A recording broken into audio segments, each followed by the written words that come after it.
Baik, perkenalkan nama saya Alvin, yaitu NIM 2023 1011 03 11 063. Ya, di sini saya akan menjelaskan mengenai tujuan pemidanaan menurut Undang-Undang Nomor 1 Tahun 2023 atau yang disebut dengan KUHP yang baru. Pembaruan KUHP lama ke Undang-Undang Nomor 1 Tahun 2023, yang dimana Undang-Undang Nomor 1 Tahun 2023 tentang Kitab Undang-Undang Hukum Pidana atau yang disebut dengan KUHP, yaitu merupakan hasil revisi yang signifikan dari KUHP yang telah berlaku sebelumnya, yang dimana ditetapkan pada tahun 1918 yang memiliki akar dalam hukum kolonial. Revisi ini tidak hanya penting dari segi hukum, akan tetapi juga mencerminkan perubahan sosial, politik, budaya yang terjadi di masyarakat Indonesia. Kebaruan ini diajukan untuk menciptakan sistem hukum yang lebih relevan dan sesuai dengan nilai-nilai demokrasi serta hak asasi manusia yang diakui secara internasional. Salah satu kebaruan yang mencolok dalam Undang-Undang Nomor 1 Tahun 2023 adalah pengenalan pendekatan restoratif justice, yang dimana pendekatan ini menggantikan sistem restributif yang lebih fokus pada hukum. Restoratif justice sendiri di sini bertujuan untuk memulihkan hubungan antara pelaku, korban, dan masyarakat. Dalam KUHP yang lama, penegakan hukum lebih menegakkan pada sanksi dan hukuman bagi pelaku tanpa mempertimbangkan dampak sosial yang lebih luas. Akan tetapi, melalui pendekatan ini diharapkan bahwa pelaku tindak pidana dapat diberikan dan diintegritas ke dalam masyarakat dapat dilakukan dengan lebih baik. Revisi ini juga mencakup penghapusan atau pengguguran saksi pidana yang dianggap tidak lagi sesuai dengan perkembangan nilai kemanusiaan dan keadilan sosial. Sebagai contohnya, beberapa ketentuan yang mengatur tentang tindak pidana yang bersifat terlalu represif telah dipertimbangkan kembali, sehingga saksi yang dijatuhkan menjadi lebih profesional dan manusiawi. Hal ini juga ditunjukkan untuk mengurangi stigma terhadap pelanggaran hukum dan memfasilitasi reintegritas mereka ke dalam masyarakat. Selain itu, Undang-Undang Nomor 1 Tahun 2023 mengintroduksi konsep restoratif justice yang bertujuan untuk memulihkan hubungan antara pelanggaran korban dan masyarakat. Pendekatan ini berada dari pendekatan restoratif yang mendominasi KUHP lama, yang lebih fokus pada ini yaitu memberikan hukuman sebagai bentuk balas dendam dengan mengintegrasikan restoratif justice. Undang-undang ini berupaya menciptakan keadilan yang lebih eksklusif yang tidak hanya menghukum pelanggaran tetapi juga memberikan kesempatan bagi mereka untuk memperbaiki kesalahan dan berkontribusi kembali kepada masyarakat. Pendekatan restoratif justice diharapkan dapat lebih menghormati hak-hak korban dan perilaku tersebut. Dalam Undang-Undang Nomor 1 Tahun 2023 juga memperhatikan isu-isu yang berkaitan dengan perkembangan teknologi, informasi, dan komunikasi. Misalnya, ketentuan mengenai tindak pidana siber dan pelanggaran lingkungan hidup telah diperkenalkan dan diperjelas.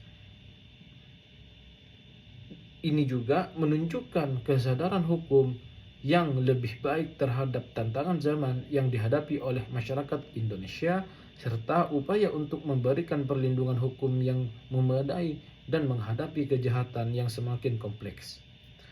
Secara keseluruhan, Perihal dari KUHP lama ke Undang-Undang Nomor 1 Tahun 2023 menandai langkah maju dan penyempurnaan sistem hukum pidana di Indonesia. Dengan penegakan pada perlindungan hak asasi manusia, keadilan yang lebih manusiawi juga dapat direlevansi terhadap isu-isu kontemporer. Dan juga undang-undang ini diharapkan dapat meningkatkan kepercayaan masyarakat terhadap sistem peradilan pidana dan menciptakan lingkungan hukum yang lebih adil dan berkeadilan. Perbedaan mendasar antara KUHP yang lama dan KUHP yang baru adalah pendekatan terhadap penindakan dan filosofi hukum yang mendasari. KUHP lama lebih bersifat represif dengan fokus pada penghukuman, sedangkan KUHP baru mengedepankan pendekatan yang lebih restoratif dan rehabilitatif. KUHP baru juga lebih menekankan pada perlindungan hak asasi manusia dan keadilan restoratif yang bertujuan untuk memulihkan hukuman antara pelaku, korban, dan masyarakat. Dalam KUHP lama, tujuan pemidanaan lebih berentitas pada aspek restributif, di mana penjatuhan hukuman didasarkan pada prinsip pembalasan yang setimpal dengan tindak kriminal yang dilakukan oleh pelaku. Perubahan dari Kitab Undang-Undang Hukum Pidana, yaitu KUHP lama ke yang baru, yaitu diatur dalam Undang-Undang Nomor 1 Tahun 2023 bahwa sejumlah perubahan signifikan terutama dalam hal tujuan pemidanaan yang diatur dalam pasal 50 dan pasal 51. Pasal 50 KUHP baru menegaskan bahwa pemidanaan bertujuan untuk mencapai keadilan, memberikan efek jera, dan mendorong pelaku untuk diperlakukan baik di masa depan. Pasal ini juga mencakup prinsip rehabilitatif yang mengedepankan pemulihan pelaku ke dalam masyarakat dan memperhatikan kebutuhan korban. Dengan demikian, KUHP baru berusaha untuk menciptakan sistem pemidanaan yang lebih manusiawi dan berorientasi pada perbaikan, bukan sekedar hukuman. Dalam KUHP lama, tujuan pemidanaan lebih berorientasi pada pembalasan, di mana penjatuhan hukum dianggap sebagai bentuk balas dendam terhadap pelanggaran hukum. Tanpa mempertimbangkan rehabilitatif atau reintegrasi, tidak ada pedoman yang jelas mengenai tujuan pemidanaan sehingga hakim yaitu memiliki kebebasan yang luas dalam penentuan hukum yang seringkali mengakibatkan disparitas dalam penjatuhan hukum sendiri. Sebaliknya, KUHP baru yaitu mengatur tujuan pemidanaan yang lebih jelas, menyebutkan bahwa tujuan pemidanaan adalah untuk menegakkan keadilan, memberikan efek jera, dan mencegah terjadinya kejahatan di masa depan. Selain itu, KUHP yang baru yaitu mengatur tujuan pemidanaan dengan lebih jelas, menyebutkan bahwa tujuan pemidanaan adalah untuk menegakkan keadilan, memberikan efek jera, dan mencegah terjadinya kejahatan di masa depan. Selain itu, KUHP baru juga menegakkan pentingnya rehabilitatif dengan reintegrasi pelanggaran ke dalam masyarakat, menunjukkan bahwa pergeseran dari pendekatan retributif ke pendekatan yang lebih restoratif. Kitab Undang-Undang Hukum Pidana atau KUHP yaitu berlaku sebelum revisi atau seringkali disebut sebagai KUHP lama, yaitu memiliki beberapa tujuan pemidanaan yang penting, meskipun tidak diatur secara eksplisit di dalam tujuan-tujuan yang mencerminkan pendekatan hukum pidana yang lebih tradisional dengan fokus pada aspek retributif dan pencegahan. Memang ada poin-poin di dalam pembahasan yang saya sudah ucapkan barusan. Yang pertama yaitu adalah pembahasan mengenai retribusi, yang dimana salah satu tujuan utama pemindahan dalam KUHP lama adalah mengenai pembalasan.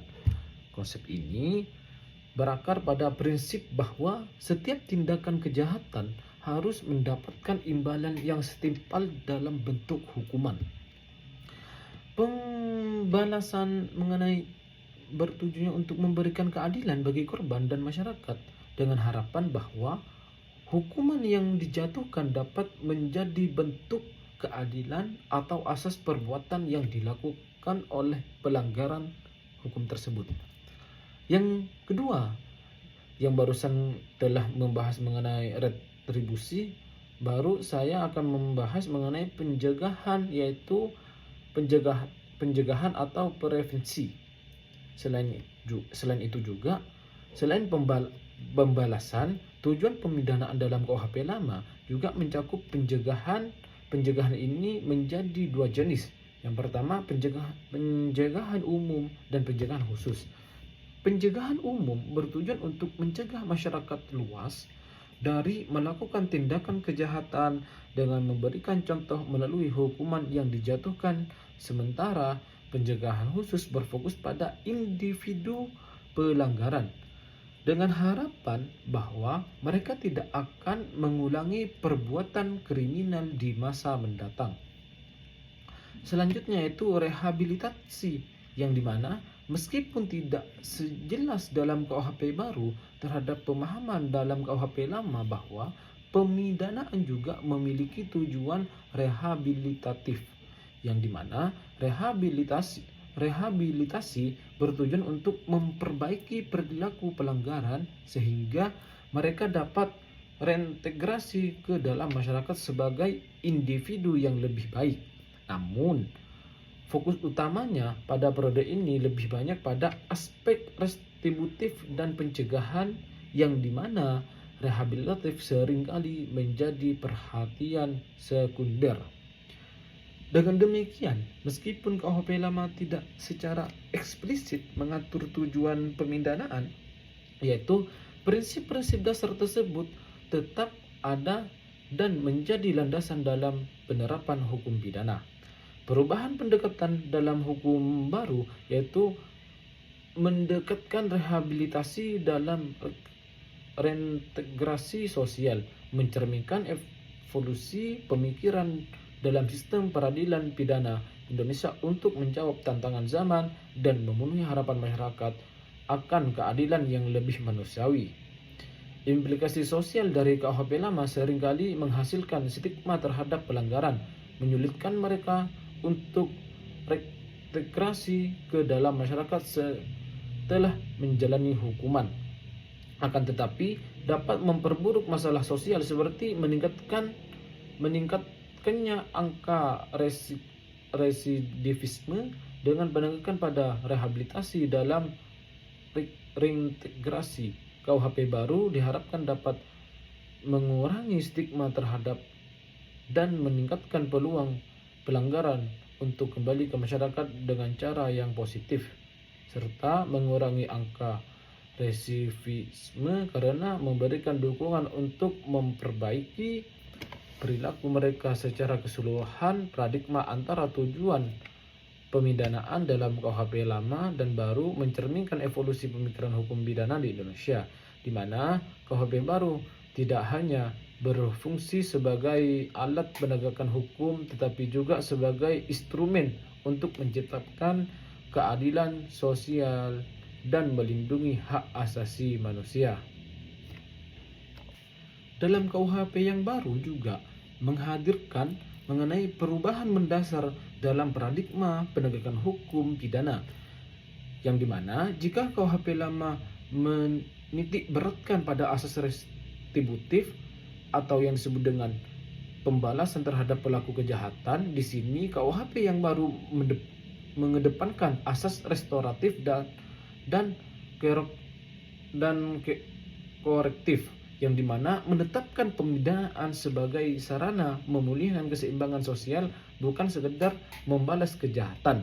Yang telah saya sebutkan tadi mengenai pasal 51 KUHP baru menegaskan bahwa tujuan pemidanaan adalah mencegah terjadinya tindakan pidana dengan menegakkan norma hukum demi pengayoman masyarakat serta memulihkan keseimbangan dan mendamaikan pelaku, korban, dan masyarakat. Dari bentuk-bentuk transformasi dan penegakan hukum pidana, yaitu memang ada berapa poinnya.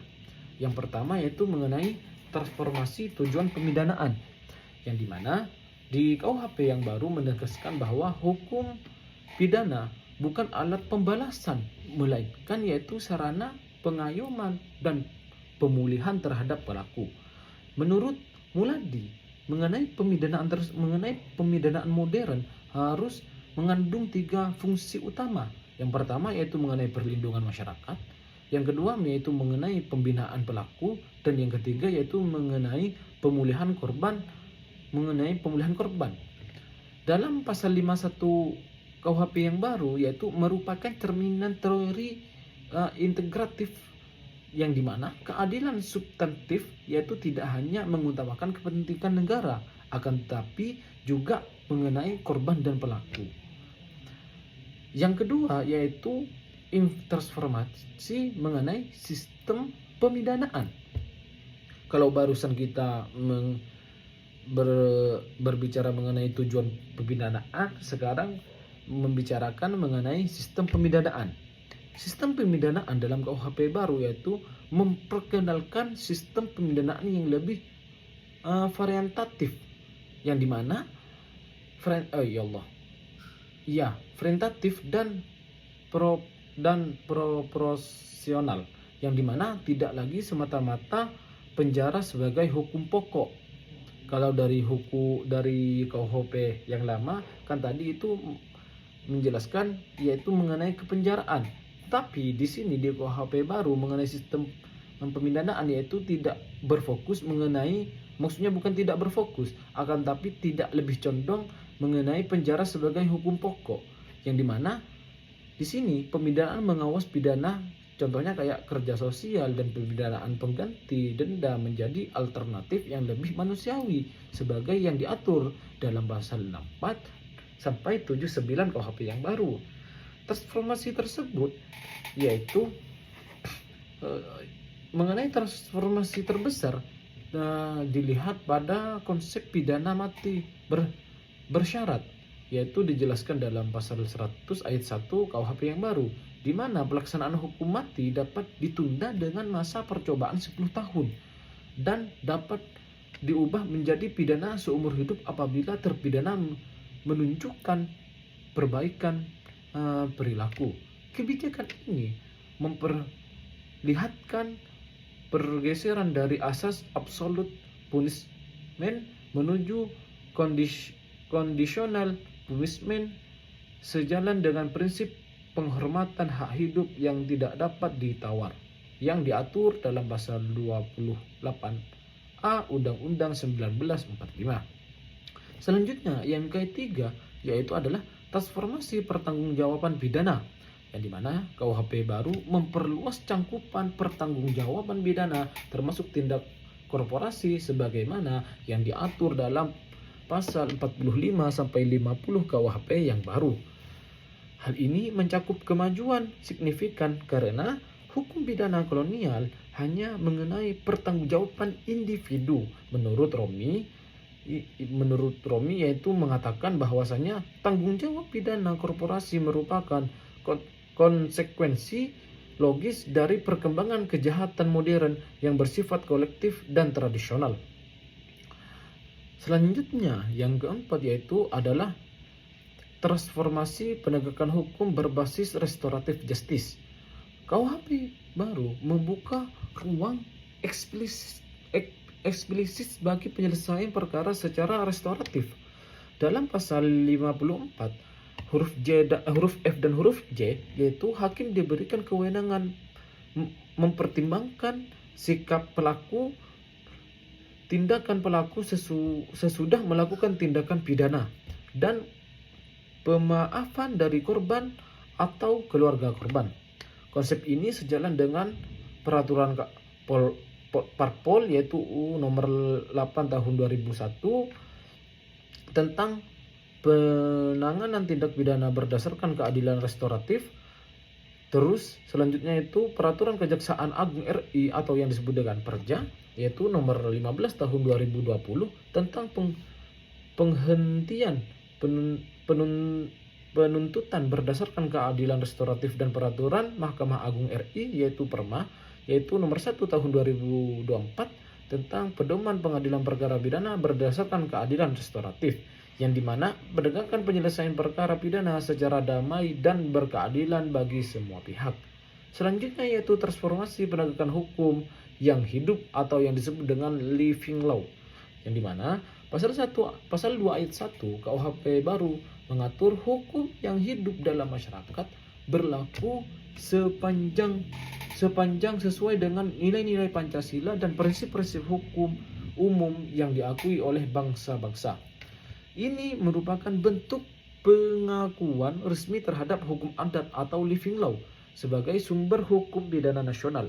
Menurut Suetanyo Joseph Broto, yaitu pengakuan terhadap hukum yang hidup adalah bentuk rekognisi terhadap kedaulatan hukum rakyat yang selama ini terpinggirkan oleh hukum negara. Contohnya seperti apa? Hukum adat atau yang disebut dengan living law. Transformasi ini mengubah wajah penegakan hukum pidana dari yang semula positivistik menjadi kontekstual dan berakar pada nilai-nilai lokal. Selanjutnya yaitu adalah transformasi perlindungan terhadap anak, perempuan, dan korban. Ini yang sering terjadi di negara-negara kita. Di KUHP baru menjelaskan atau memberikan perlindungan lebih luas kepada kelompok rentan atau lainnya, yang dimana ketika anak usia minimum pertanggungjawaban pidana ditetapkan dalam 12 tahun pasal 41 KUHP baru. Selanjutnya yaitu perlakuan khusus terhadap korban kekerasan seksual dan kekerasan dalam rumah tangga. Salah satu diantaranya melalui penerapan restitusi, dijelaskan juga di dalam pasal 66 ayat 1 huruf D KUHP baru. Selanjutnya yaitu transformasi penegakan hukum di era digital, yang dimana KUHP baru juga merespon perkembangan teknologi dengan mengatur tindakan pidana berbasis siber seperti penyebaran berita bohong seperti yang saya sudah dijelaskan di atas, yaitu diatur dalam pasal 263, dan menyiarkan berita yang tidak pasti terlebih-lebih atau yang tidak lengkap, yaitu juga diatur dalam pasal 264. Transformasi ini memperlihatkan bahwa penegakan hukum pidana kini bergerak menuju digitalisasi dan keamanan siber yang sejalan dengan program E-Perpadu dan SPP TI, Sistem Peradilan Pidana Terpadu Berbasis TI. Yang terakhir yaitu implikasi terhadap praktek penegakan hukum. Transformasi dalam KUHP baru menurut perubahan cara berpikir dan bekerja seluruh aparatur penegak hukum, yaitu yang pertama, kepolisian dan kejaksaan harus mengedepankan penyelesaian perkara melalui keadilan restoratif. Yang kedua, hakim dituntut lebih aktif menggali nilai keadilan substantif dan hukum yang hidup dalam masyarakat. Yang ketiga, lembaga masyarakat diarahkan pada pusat pemidanaan, bukan sekedar tempat penahanan.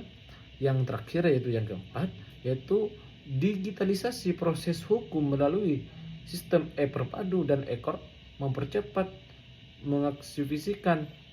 mengefisiensikan serta memperkuat akuntabilitas penegakan hukum pidana. Dari yang saya sebutkan di atas atau pembicaraan saya di atas, yang dimana transformasi penegakan hukum pidana dalam KUHP baru merupakan revolusi paradigma hukum pidana nasional.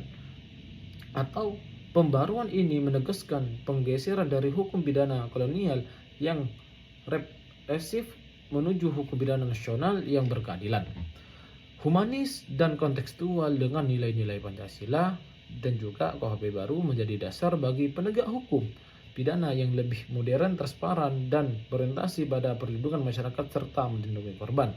Dengan implementasi yang konsisten, KUHP baru akan menjadi instrumen strategi menuju sistem hukum pidana Indonesia yang beradab dan berkeadilan sosial. Ya, itulah teman-teman yang saya bisa menjelaskan mengenai tujuan pemindahan menurut Undang-Undang Nomor 1 Tahun 2003. Apabila ada kesalahan, itu murni dari saya. Apabila kebenaran itu murni dari Allah Subhanahu wa taala. Akhiran ini, wassalamualaikum warahmatullahi wabarakatuh.